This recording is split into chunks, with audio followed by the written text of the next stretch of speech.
नमस्कार प्यारे बच्चों। बेटा हम लोग संवाद लेखन कर रहे हैं।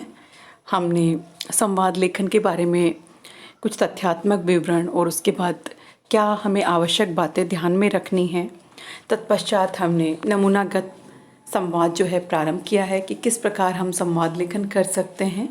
इसी क्रम में आज हम एक और संवाद लेखन कर रहे हैं। तो देखिए, विषय है बिजली की बार बार कटौती से उत्पन्न स्थिति से परेशान महिलाओं की बातचीत का संवाद लेखन कीजिए। वस्तु स्थिति हमारे पास ये है, बिजली की कटौती जो है वो बार बार हो रही है और उससे परेशान होकर के दो महिलाएं क्या बातचीत कर सकती हैं। तो इसी को लेकर के जो वार्ता है वो है, तो देखिए तनु और विभा दो पात्र हैं इसमें। और जैसा मैंने बताया, पात्र दो या दो से ज़्यादा भी हो सकते हैं, लेकिन कम से कम दो पात्रों का होना ज़रूरी है क्योंकि इनके बिना संवाद संभव नहीं है। तो देखिए तनु, क्या बात है विभा, कुछ परेशान सी दिख रही हो। स्थिति ऐसी है तो परेशान होना स्वाभाविक है। विभा, क्या कहूँ तनु, बिजली की कटौती से परेशान हूँ। उन्होंने अपनी समस्या बताई विभा ने कि जो उनकी परेशानी है वो बिजली की कटौती को लेकर है। तनु, ठीक कह रही हो बहन, बिजली कब कट जाए कुछ कह ही नहीं सकते। जैसा हमने प्रश्न में देखा था कि कटौती जो है बार बार हो रही है और बिना किसी सूचना के, तो बातचीत हमें बिल्कुल स्वाभाविक लग रही है। विभा, तनु, बिजली न होने से आज तो घर में बूंद भर भी पानी नहीं है। समझ में नहीं आता नहाऊं कैसे, बर्तन कैसे धोऊं। बिजली नहीं है तो स्वाभाविक रूप से जो पानी है वो ऊपर जो पानी के टैंक होते हैं उनमें चढ़ा नहीं होगा। तो ऐसी स्थिति में घर में पानी की कमी हो गई है और पानी की कमी से जुड़ा हुआ जो भी और भी समस्याएं हो सकती हैं वो सारी उत्पन्न हो गई हैं।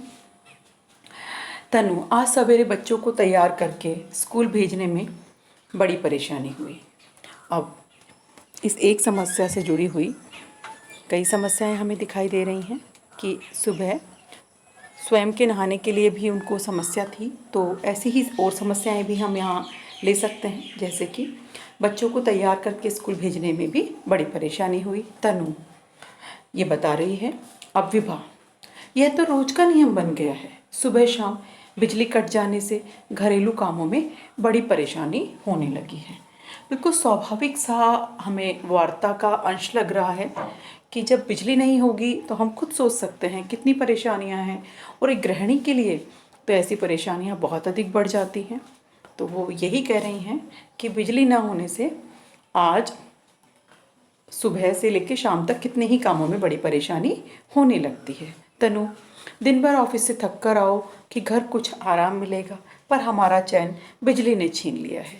अब कामकाजी महिला है तो उनके लिए और भी ज़्यादा मुश्किल हो जाता है कि थका हारा घर पर आने पर व्यक्ति ये सोचता है कि चलो घर पे पहुंच के कुछ आराम किया जाएगा, लेकिन घर पे अगर बिजली नहीं है तो ना हवा है, ना घर के कामों में एक तारतम्यता बन पाती है, क्योंकि बिजली पे बहुत से काम डिपेंड करते हैं, बहुत से काम निर्भर होते हैं।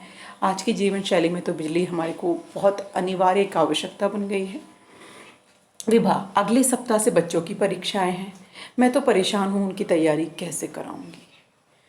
देखिए बिल्कुल स्वाभाविक अंश लग रहे हैं हमें सारे ही कि अब बच्चों की जो पढ़ाई है, जो कि महिलाओं के लिए एक अलग ही चिंता का विषय हो जाता है, क्योंकि बच्चों की पूरी जिम्मेदारी उन्हीं पर होती है। तो ये ऐसी बातचीत भी हमें स्वाभाविक लग रही है, ऐसी बातचीत का होना भी बिल्कुल ऐसा लग रहा है कि हाँ ये संभव है। तो वो यही कह रही हैं कि अगर बिजली नहीं होगी तो बच्चों की पढ़ाई में भी व्यवधान उपस्थित होगा, तो ऐसे में उनकी तैयारी कैसे हो पाएगी। तनु, चलो आज बिजली विभाग को शिकायत करते हुए ऑफिस चलेंगे। तो अब इस समस्या के समाधान के लिए भी दोनों ने जो है कमर कस ली है, और इसी तरह की वार्ता हो सकती है कि इस समस्या का समाधान बिजली विभाग के पास ही है, आज हम अपनी शिकायत वहाँ लेकर जाएंगे। विभाग, यह बिल्कुल ठीक रहेगा कि यह बात बिल्कुल ठीक है, उचित है। तो ये दो गृहिणियों की बातचीत है, दो महिलाओं की बातचीत है जो बिजली कटौती से परेशान है, तो बिल्कुल स्वाभाविक सी बातचीत है आप भी इसी प्रकार से किसी भी विषय को लेकर के संवाद लेखन कर सकते हैं। धन्यवाद।